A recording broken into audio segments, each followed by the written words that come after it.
Jump off that exhausting hamster wheel and into balanced living with Dr. Marissa. Promise you joy in the mystery. Dr. Marissa, also known as the Asian Oprah. Her mission, to be a beneficial presence on the planet. Her purpose, to be your personal advocate to live, laugh, love, learn. Her life motto, don't die wondering. Take back your life with Dr. Marissa Pay.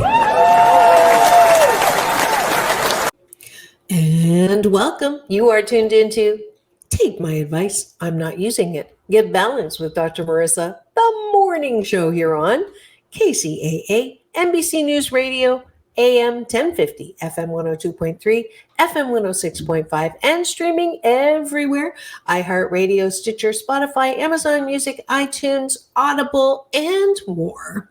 Because I'd like the widest possible range to splatter more hope and happiness on you. Yes, I am Dr. Marissa. Yes, I was introduced to Oprah as the Asian Oprah. And she looked at me, looked down, looked up, smiled, and said, "Nice pants." And it took everything for me not to say, "You want them?" But anyways, that's why I have that honorable moniker. And I am here because I'm on a mission. And it's called a Happy 88 mission, 88 million more happy people in the next 8 years. So I have topics, I have discussions, I have guests, all to that end. And I also like to start your day with a little trivia that you can use for the rest of the day to put a smile on your face. And today is October 13th. It is National Train Your Brain Day. So you're already doing that by tuning into my show. It will definitely train and edutain your brain. It is also National Yorkshire Pudding Day. I actually have a funny story about that. I love Yorkshire pudding. For those of you who have tried this restaurant on La Cienega in what I say, Midtown Los Angeles or downtown Los Angeles on La Cienega Boulevard. And it was my father, who is in heaven right now.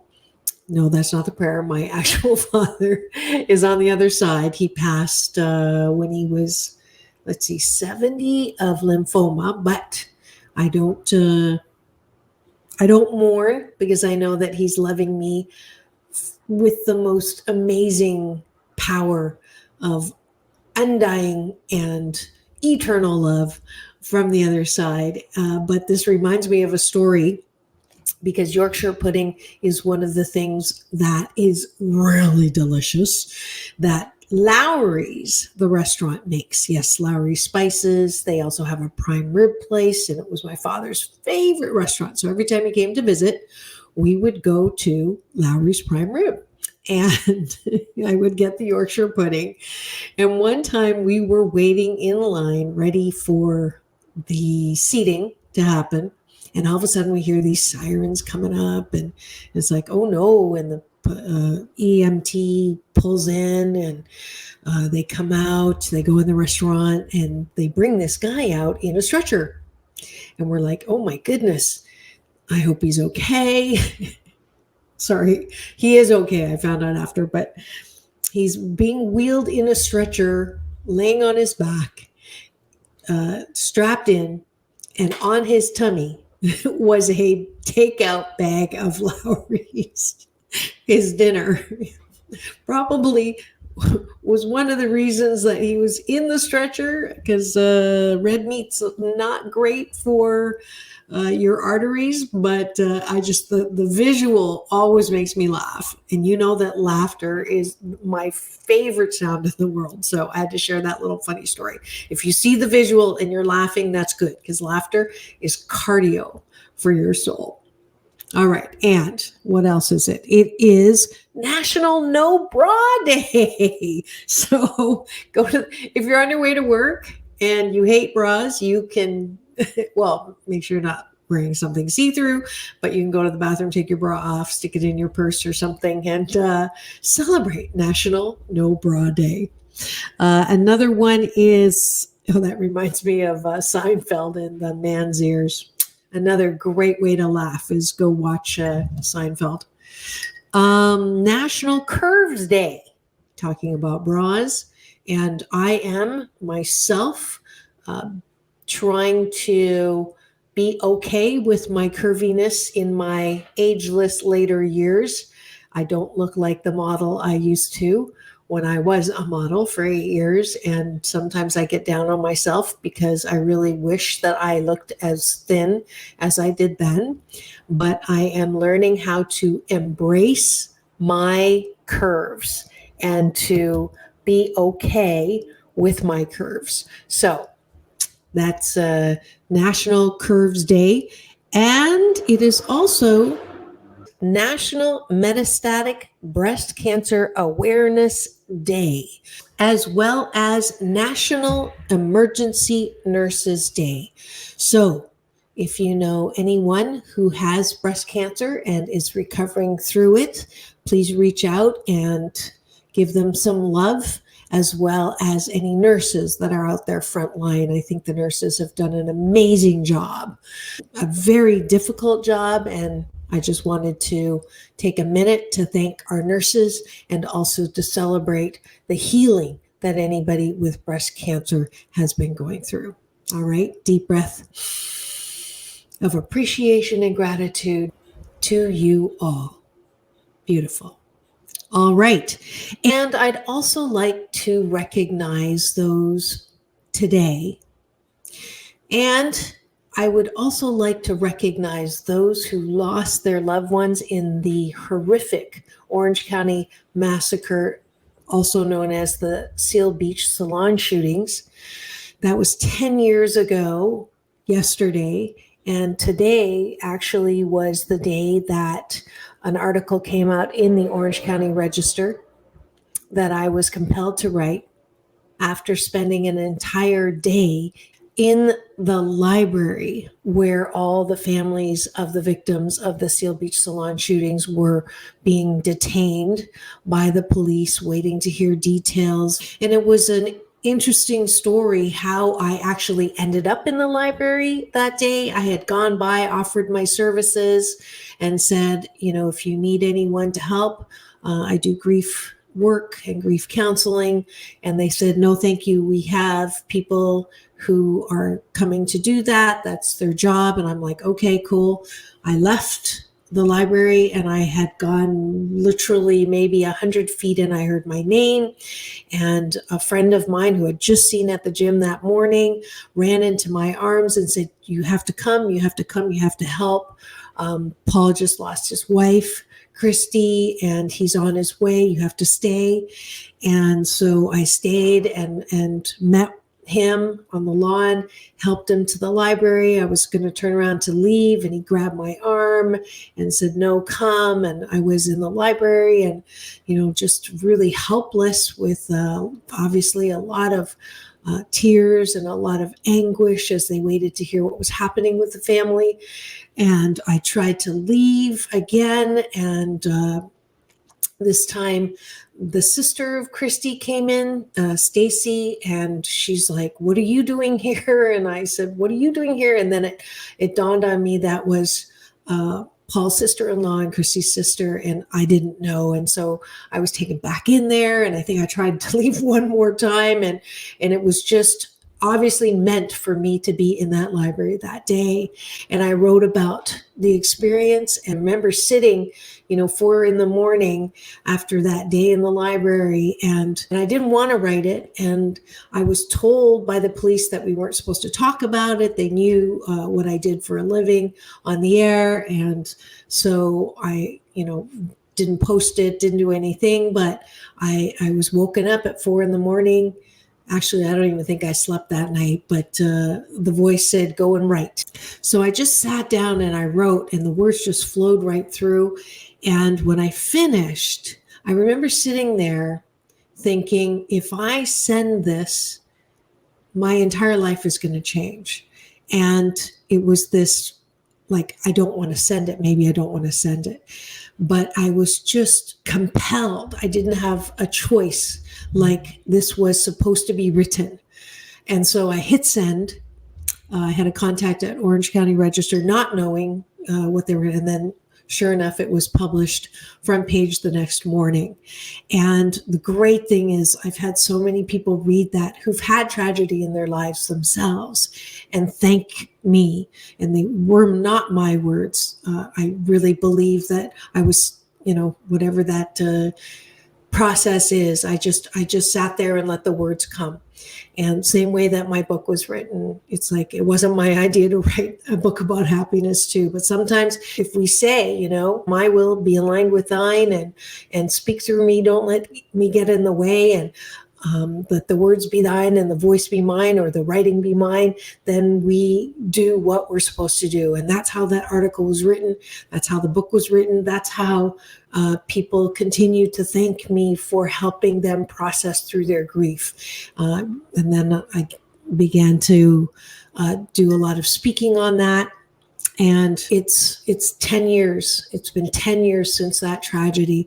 And I do know beyond a shadow of a doubt that when our hearts are broken wide open in a tragedy, there is more compassion and more love and more healing and more comfort and more understanding that we develop as a result of tragedy.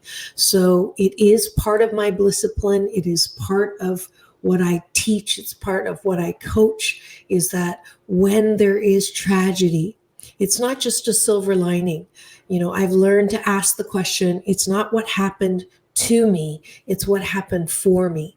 And life is not all tragedy, but tragedy does happen in life. And pain is mandatory, but suffering is optional. So a deep breath right now, if you could do that with me. And we're going to send healing, comfort, love, compassion, and understanding and empathy and peace to all those who are still hurting from what happened that day, October 12th, 2011 in Seal Beach at the salon shooting. It is 10 years later. I know that I got to work with Paul, talk about an amazing, he took that pain, he took that wrongness of what had happened, and he went and he fought for legislation so that those who are going through a divorce or going through major life changes, are not mentally stable, they're not to be given weapon licenses. And, he's a great example of taking something very painful and dark and turning it into light, into an area for positive change. And that's it for the What's Up Doc segment for today. A little bit of laughter and a little bit of heart breaking open, because that's what life is. So when we come back, I've got some on-location interviews from great events that I got to cover as a beat reporter. One is some B-roll from the Justice for Mona Rodriguez rally that happened in City Hall, downtown LA, by the Coalition for Community Control Over the Police. And then a little talk from both the president of Cal State University Fullerton, as well as the Orange County Supervisor, Lisa Bartlett, who I got to interview for the first time. Both of those coming up and more. And then after that, we're having a special interview with a friend of mine who invited me to speak this year at the incredible STEAM Symposium. So that's after the bottom of the hour. Lots of great people for you to know, because, that's what I do. I like to balance out the bad news with good news. What's right with the world, what's right with hashtag be the change, what's right with politicians, and what's right with you, me, and the world. Here on Take My Advice, I'm Not Using It, Get Balanced with Dr. Marissa, the morning show on KCAA, NBC News Station that leaves no listener behind.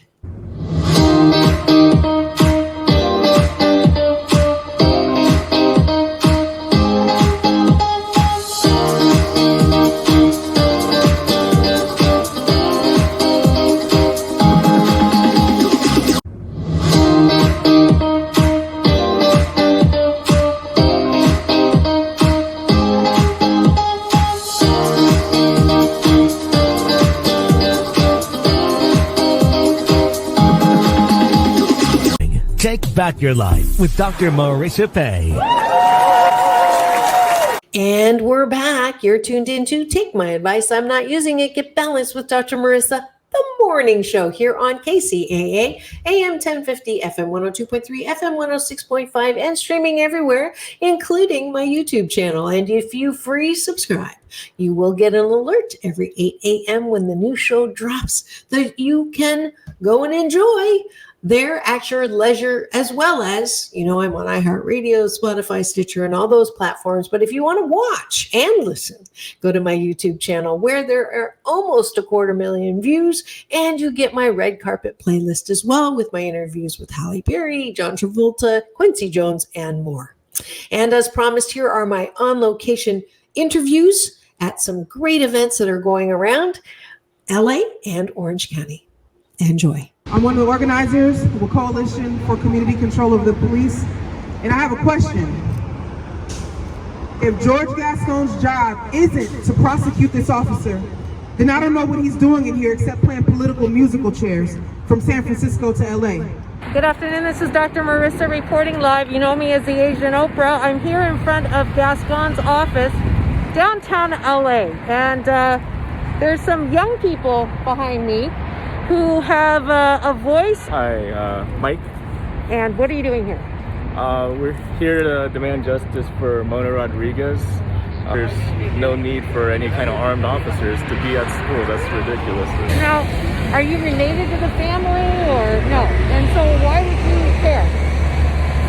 Because, it's something everyone should care about. This could happen to anyone's child, anyone's sister, anyone's daughter, right? Right. Yeah. Right. It's Farron again, and I'm here to also demand prosecution for quote-unquote safety officer, is what he's called, when you murder a 18-year-old girl that's a passenger in a vehicle that she has no control of. There is no safety behind that whatsoever. Are you related to the family? No, and I'm not actually directly related to any family that has experienced this kind of trauma. Why? I'm here because I listen, and once you hear the stories from these families, I really don't understand how people can walk away and stop coming back. These people need our help. They deserve our help, and they deserve our voices and whatever platforms that we have to amplify the voices of what's going on, because we've seen it time after time. We're not getting the full stories on the news. We're getting the narratives, and we have to be the voice for these families. Great, which is why I wanted you to talk. I think it's wonderful. I commend you all for taking the time and, saying, no, this isn't right. Thank you for being here. Absolutely. I was shocked, and I was saddened by that. I really was. But as shocked as and saddened as I was by it, I was also inspired by what those students were doing at Fresno State. And I came back to the campus, to the chancellor's office, and immediately began talking to Tim White, the chancellor at the time, about this. And he too said, I had no idea. And the first thing that we were able to do is we convinced the chancellor to convene a study at Long Beach State to determine what the level of food insecurity was. And that was the beginning of an official discussion and interaction across the CSU about food insecurity, housing insecurity, and eventually what we've come to know as basic needs, the basic needs of our students. Good morning. This is Dr. Marissa. You know me as the Asian Oprah, reporting live here at Cal State Fullerton with the president, who just gave a great talk on why it's important for Cal State Fullerton to have a pantry. So I'm going to let you tell the rest of the story. Introduce yourself, and why is this so important? Well, my name is Fran Virgin. I'm the president at Cal State Fullerton, and we are here opening our food pantry, which has been a long time coming.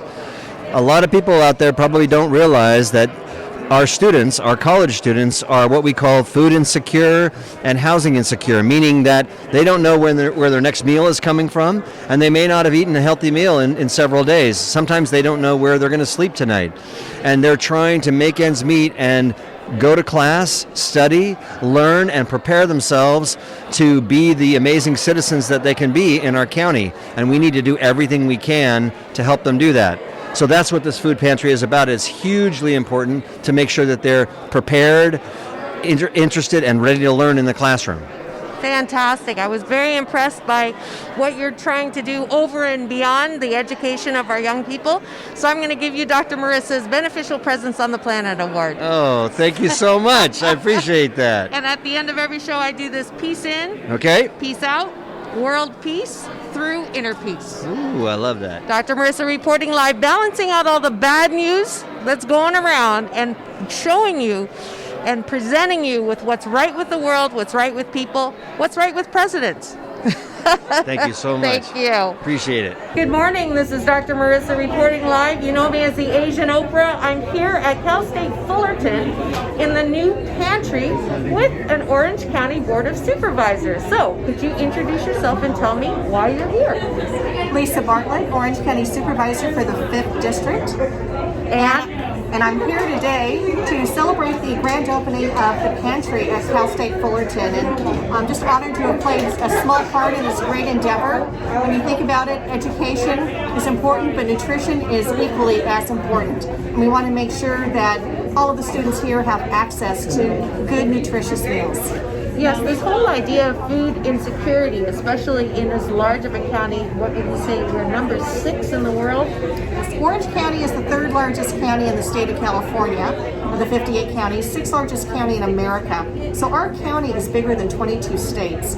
Population of 3.2 million people, and we do have a high level of food insecurity, whether it's somebody in the 5th grade or a college student. And we want to make sure that we're able to meet those needs of every single resident in the county, somehow, some way. Beautiful. And how do people stay in touch with you? I've never heard such an accessible politician, so I wanted in your remarks out there, so please repeat that. Okay. Well, as a county supervisor, and just for me personally, I always have an open door policy. The county has a plethora of resources that people can access, whether it's through social services, healthcare, or anything in between. So feel free to contact me at my board office, the County of Orange. My direct number there is 714-834-3550. soupbartlett.com is the address to contact me via email, and we'd love to hear from anyone. We want to be able to connect those dots and be able to provide people access to any of our county services. Beautiful. And Orange County sometimes gets a bad name in the news for the Asian hate crimes or the, discrimination and racism. What do you say to that? Well, at the County of Orange, that's not something we ever tolerate. We have an anti-hate campaign program. We have a Human Relations Commission that is in the process of putting together a program so that we can combat anti-Asian hate and just any anti-hate within our county. I'm so glad to hear that, and I asked you that on purpose. Wonderful. Good morning, this is Dr. Marissa. You know me as the Asian Oprah, reporting live at CSU Fullerton, and it's a great day. There's a ribbon cutting here, and I have someone who's an integral part of this fabulous effort. You know, I report on what's right with the community, what's right with the world, what good people are doing. So please introduce yourself and tell me why you're here. Hi, I'm Claudia Keller. I'm the Chief Mission Officer of Second Harvest Food Bank of Orange County, and we're at Cal State Fullerton today for the opening of the pantry, serving the students of Cal State Fullerton. Fantastic. And we heard a couple of people talk about food insecurity. Is this why Second Harvest was started? Second Harvest actually started as an emergency food provider some 40 years ago, like all food banks did. But some 40 years later, we are still trying to end hunger and solve food insecurity. This pantry is just one way that we do that. Well, thank you for what you're doing. How do people support you and maybe donate or... Sure. So folks can donate time. They can come and volunteer at Second Harvest in our distribution center or on our farm in Irvine, or they can send financial resources to www.feedoc.org. Fantastic. Thank you so much for what you do. Thank you so much for being here. It's all about balance, peace in, peace out. World peace through inner peace. Dr. Marissa reporting live with what's right with the world. And yes, I do want to balance out all the bad news with good news, and those are great examples of great things that are happening around our city in Los Angeles as well as California. We know we can do better, and we can hashtag be the change. Don't go away. When I come back, it will be my interview with STEAM Symposium, which is a wonderful conference for educators and others. And I get to be the closing keynote this year. So you're going to hear more about that and how to register and how to win a pair of tickets to Disneyland. When we come back on Take My Advice, I'm Not Using It, Get Balanced with Dr. Marissa, the morning show here on KCAA, NBC News, CNBC News Radio, the station that leaves no listener behind.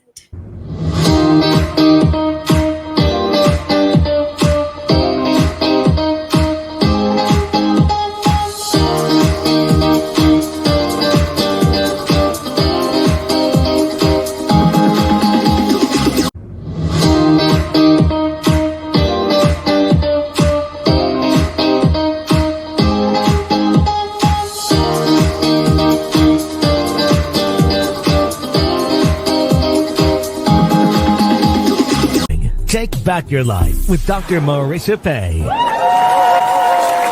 And we're back. You're tuned into Take My Advice. I'm Not Using It. Get Balanced with Dr. Marissa, the morning show here on NBC News Radio, KCAA, AM 1050, FM 102.3, FM 106.5, and streaming everywhere.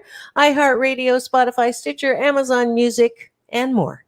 Because you know me, I'm here to balance out all the bad news with some good news, with people, topics, and events that will help you be happy 88% of the time. And today is no exception. I have actually someone who is a friend who is also involved in this super wonderful event that's all about helping educators and education. So I'm going to let him take it away by using my favorite way to introduce people, which is I don't have an answering machine.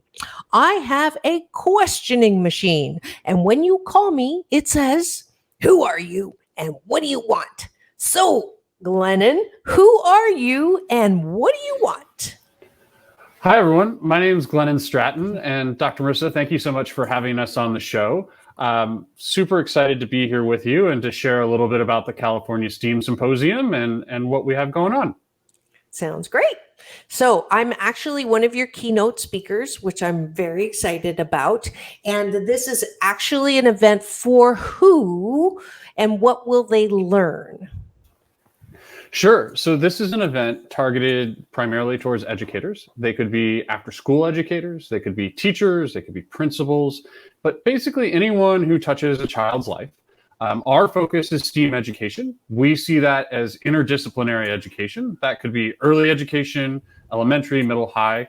We have thousands of people coming to join us and to learn about best practices related to hands-on learning, innovative uses of technology, how to engage students in the classroom. If you're a parent, we've had some parents come in the past as parents have gotten more involved in education of their students as a result of the pandemic. Kind of one of your silver linings to the pandemic, that there's been a heightened parent involvement. And so this is a place to learn about different ways to engage students in learning. Fantastic. So you have speakers and workshops as well. Mm-hmm. And it runs over how long and when is this? Sure. The event is taking place next week, October 21 through 23. So that's Thursday and Friday in the late afternoon, starting around 3 o'clock, and we'll conclude around 6:30 on Thursday and Friday. And then on Saturday is more of a full day. It starts around 9:30 and concludes around 2 o'clock.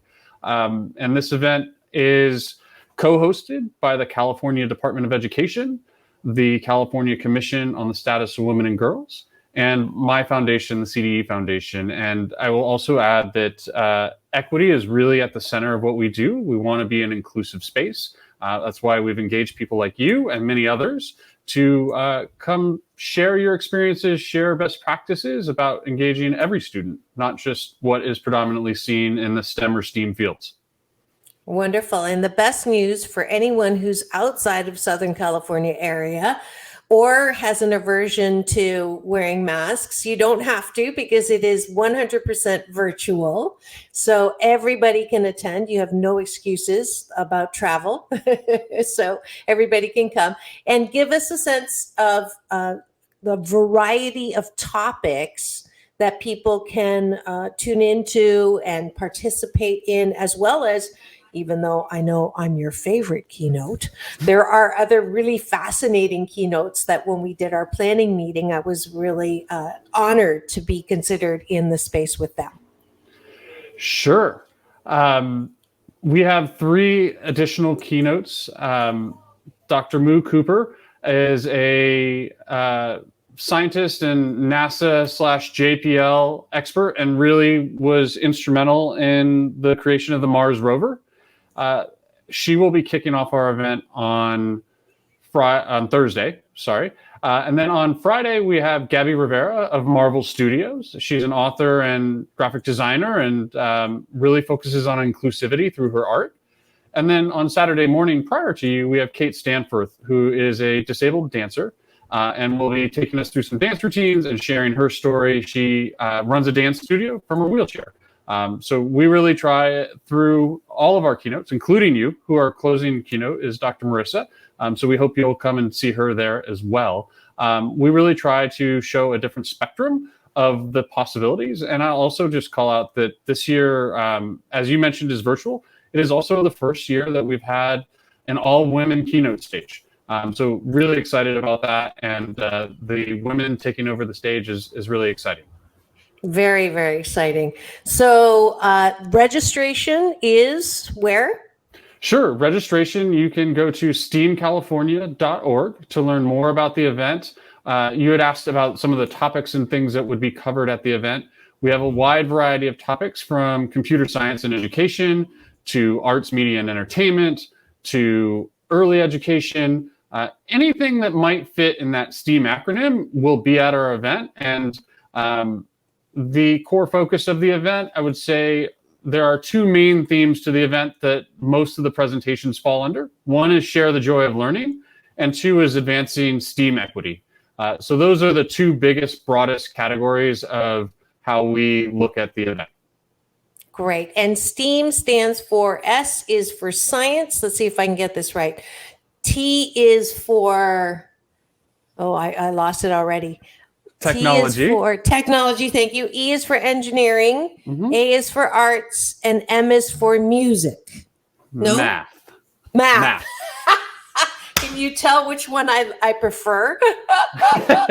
so say those again, and you do Sure. it the right way. Yeah, happy to. So the acronym stands for science, technology, engineering, art, and math. As I kind of mentioned earlier, we really see our event being distinguished by the fact that we're an interdisciplinary event. We also intentionally include the arts. You will see a lot in the world about the STEM workforce and the STEM workforce needs. We see the arts as a way to connect with students and help them access the STEM fields. So we, as a planning group and an organization, transitioned from the STEM Symposium to the STEAM Symposium a few years ago, and it has really broadened how we've engaged with the broader education community and with students. Fantastic. And there's quite a few attendees. Last year you had, well, before the pandemic, let's do the numbers before the pandemic and last year. Sure. So our in-person event has engaged thousands of educators over the years. We are typically 2,500 to 3,000 people gathering in a convention center.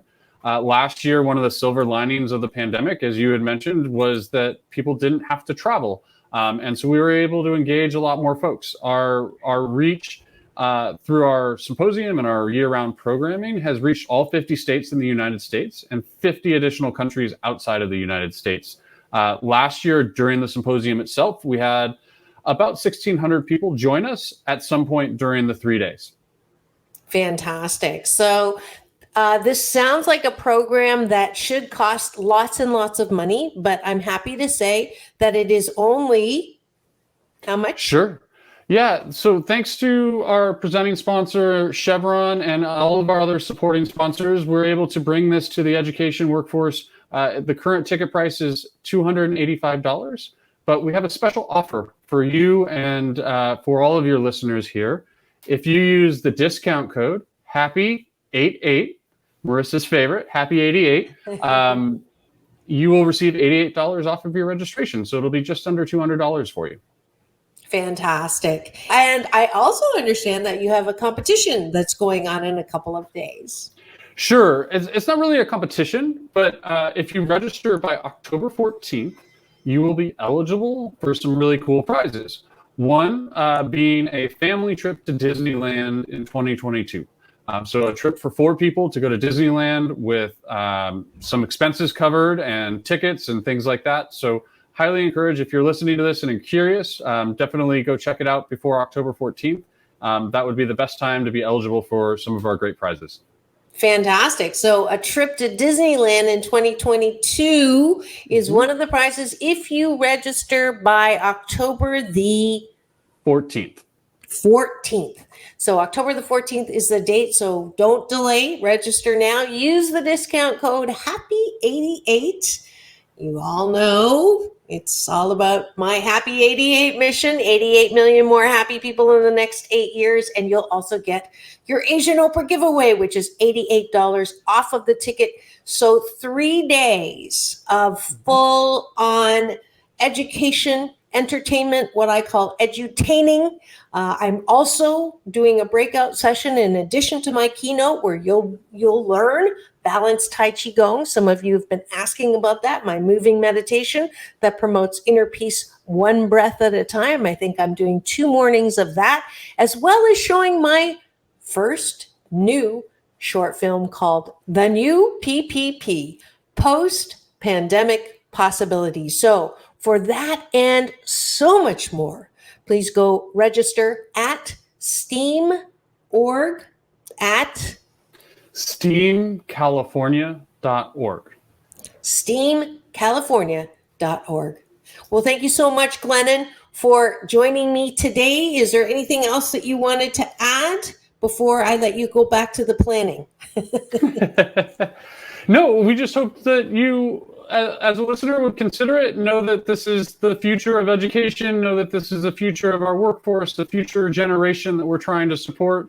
We believe that a well-trained, well-respected, and seasoned workforce will advance really high-quality graduates that will be our next workforce and the next innovators, scientists, technologists, engineers, artists, and mathematicians that are going to be leading us into the next, I don't know what to call it next, to the next phase of our life. Absolutely. And the last question I always ask my guests is, to who or what are you most grateful for? So many ways I could go with that response. I know. I didn't warn you. It's okay. I think I'm most grateful to my parents for setting me on a mission-driven career. I've gotten to know you through that mission-driven career.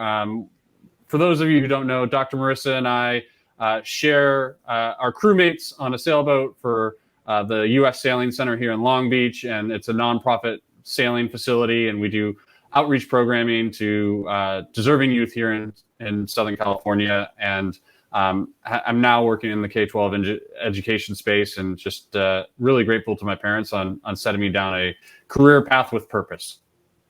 Fantastic.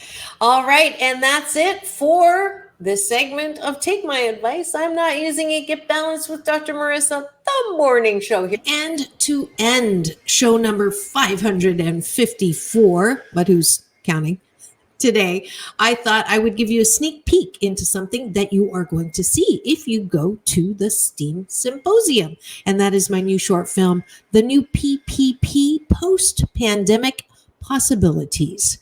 Enjoy.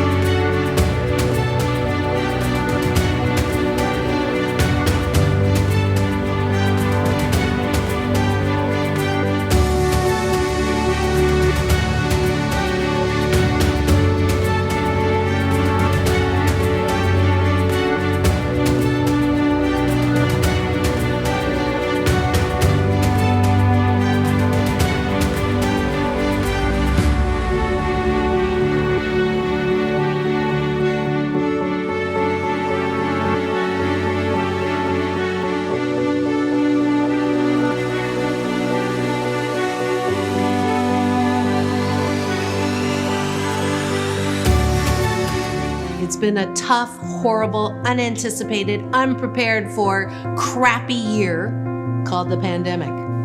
But before we rush back to normal, a normal where there were a lot of overworked, underpaid, angry, frustrated, and depressed people who hated their jobs and lived for their weekends, can we consider a new normal? Take a breath with me.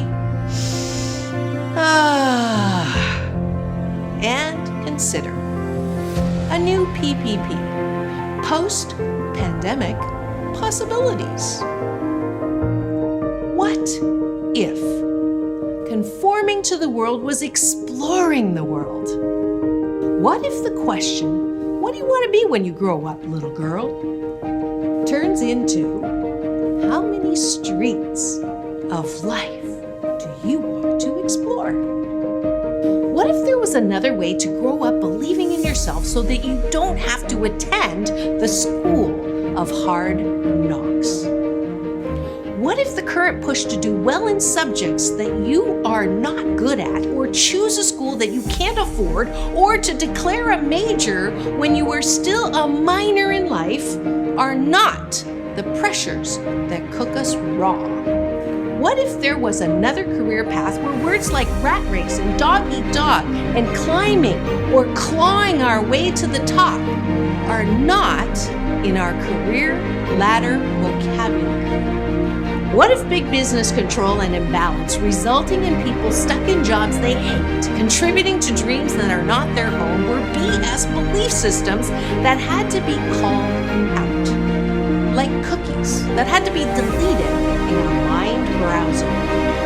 What if the lesson in the pandemic is that the trajectory that we have been on needs a hard reset?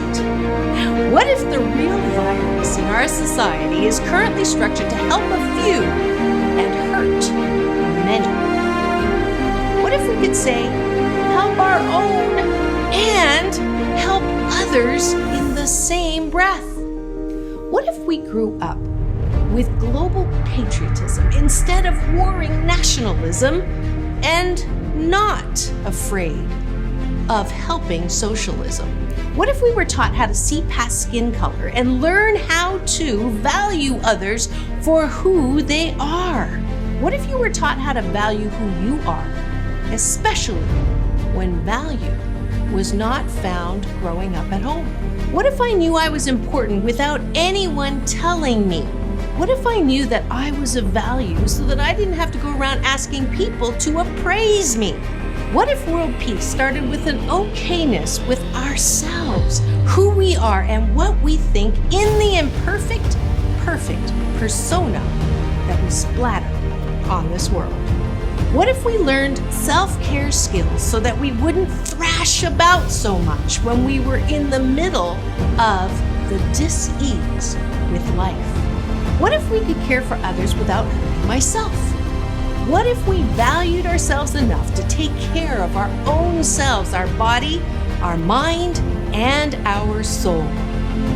What if we each took responsibility for our own choices and quit blaming others when we insist on dragging our past along with us as an excuse to behave badly? What if we learned relationship skills as soon as we learned addition, subtraction, and how to dissect a frog? What if we knew that all life was valuable, even when we disagreed on how people were living? What if we cut people some more slack when we know they should know better, but because of their own humanness, they temporarily missed a take? What if the purpose of life is not to die with the most toys to leave our squabbling relatives? What if the purpose of life was to do things that we enjoy most of the time, have relationships that we enjoy most of the time, and use our unique talents, gifts, and abilities to fully express in the dash between birth and death?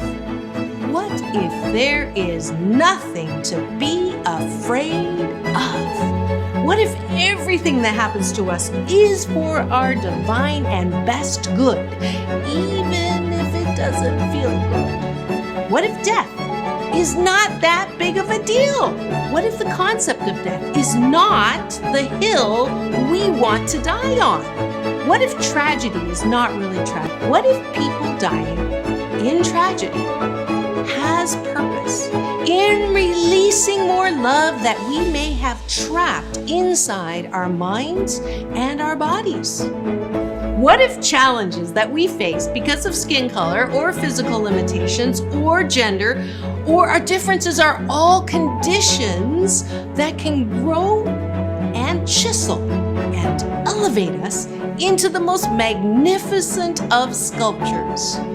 What if I can turn every single bad, shitty thing that ever happened to me into rich fertilizer to birth and grow all of the potential that I was born with? What if life does not suck?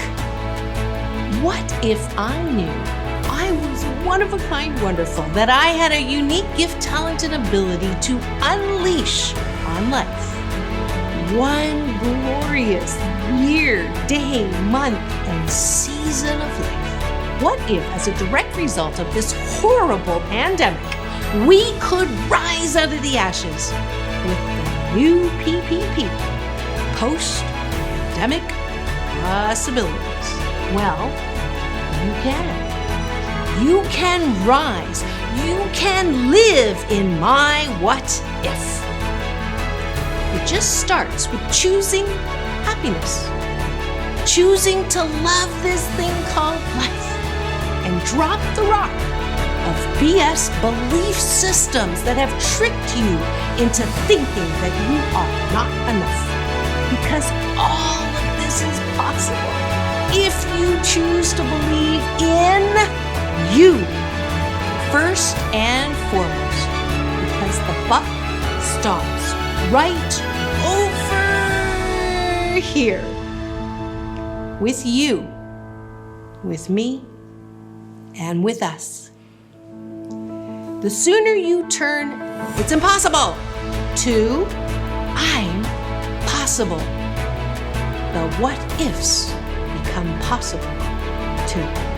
Because you are loving, lovable, and loved, wrapped in a warm blanket of worthiness. But it may start with getting out of bed and making it. What if starts with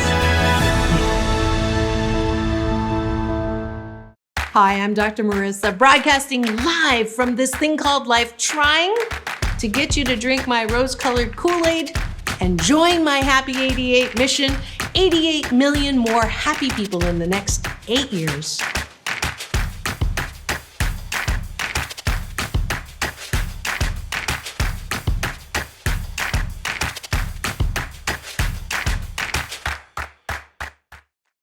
And if that film actually sparked some hope in you, then wonderful. Thanks to Seth Greenleaf, who was a guest on my show and a filmmaker. He said that it was like a vitamin B12 shot for more hope and happiness. And that's what I'm hoping to do with this film. If you are part of an educational organization or anyone who would want this film to be shown, and it also comes with discussion questions afterwards, please do contact me at drmarissa.life. I'm happy to gift that to you. So that's it for today's scintillating version of Take My Advice, I'm Not Using It, Get Balanced with Dr. Marissa, the morning show here on KCAA. This is Dr. Marissa reporting live from my living room, my virtual studio during the pandemic, reminding you that it's all about balance, peace in, peace out, world peace through inner peace, and have the best day ever.